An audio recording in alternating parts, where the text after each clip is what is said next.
اتقی دعوت المظلوم فإنہ لیس بینہا وبین اللہ حجاب۔ معاذ، مظلوم کی بد دعا سے ہمیشہ بچنا ہے، اس لیے کہ اس کے اور اللہ کے درمیان کوئی پردہ حائل نہیں ہے۔ الحمدللہ والصلاة والسلام علی رسول اللہ، اما بعد۔ حضرات گرامی، نبی پاک صلی اللہ علیہ وسلم اکثر و بیشتر اپنے صحابہ کرام کو نصیحتوں سے نوازتے تھے، اور صحابہ کرام کی برکت سے اور صحابہ کرام کے ذریعہ سے وہ نصیحتیں قیامت کی صبح تک پوری امت مسلمہ کے لیے فائدہ مند ہیں۔ اسی طرح ایک موقع پہ حضرت معاذ بن جبل رضی اللہ تعالی عنہ حضور علیہ الصلاۃ والسلام کے بڑے ہی عابد، زاہد اور فقیہ صحابی ہیں۔ نبی پاک صلی اللہ علیہ وسلم نے مدینہ طیبہ سے یمن کی طرف روانہ فرمایا، اور آپ نے حضرت معاذ بن جبل رضی اللہ تعالی عنہ کو بہت ساری نصیحتیں فرمائیں۔ ان تمام نصیحتوں میں سے ایک نصیحت میں عرض کرنے لگا ہوں۔ حضور علیہ الصلاۃ والسلام نے فرمایا، معاذ، اتقی دعوت المظلوم فإنہ لیس بینہا وبین اللہ حجاب۔ معاذ، مظلوم کی بد دعا سے ہمیشہ بچنا ہے، اس لیے کہ اس کے اور اللہ کے درمیان کوئی پردہ حائل نہیں ہے۔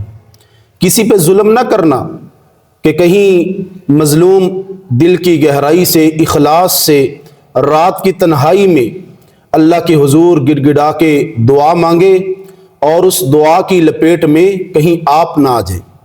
اور یہ جو نصیحت ہے، یہ حقیقتاً تو حضور علیہ الصلاۃ والسلام نے اپنے صحابی حضرت معاذ بن جبل رضی اللہ تعالیٰ عنہ کو فرمائی، لیکن یہ پوری امت کے لیے ترغیب کے طور پہ ہے، نصیحت کے طور پہ ہے کہ یہ میرے اور آپ کے لیے، ہم سب کے لیے حضور علیہ الصلاۃ والسلام کی یہ نصیحت ہے۔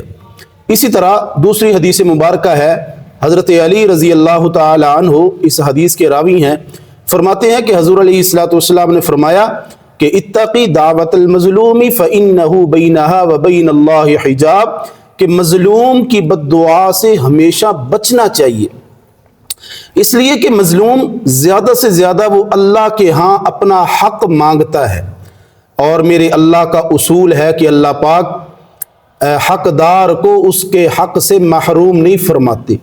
اس لیے ہمیشہ مظلوم کی آہ سے، ہمیشہ مظلوم کی بد دعا سے، ہمیشہ مظلوم کی بد دعا سے اور مظلوم کی شکایت سے بچنا چاہیے اور اپنے آپ کو بچانا چاہیے۔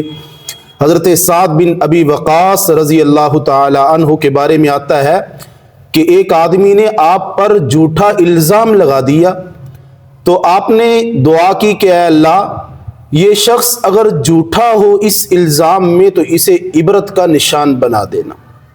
اللہ اکبر! اگر یہ بندہ جھوٹا ہو تو اسے عبرت کا نشان بنا دینا۔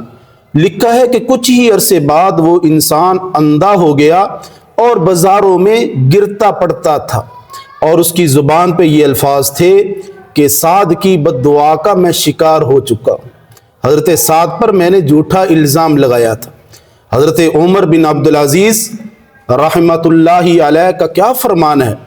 آپ فرماتے تھے کہ میں کسی پر ظلم نہیں کر سکتا، اس لیے کہ ہو سکتا ہے میں کسی پر ظلم کروں اور میں میٹھی نیند سو جاؤں، اور وہ تنہائی میں دل کی گہرائی سے، اخلاص سے اللہ کی حضور میری مخالفت میں شکایت کر دے اور میں اللہ کے ہاں مجرم قرار دیا جاؤں۔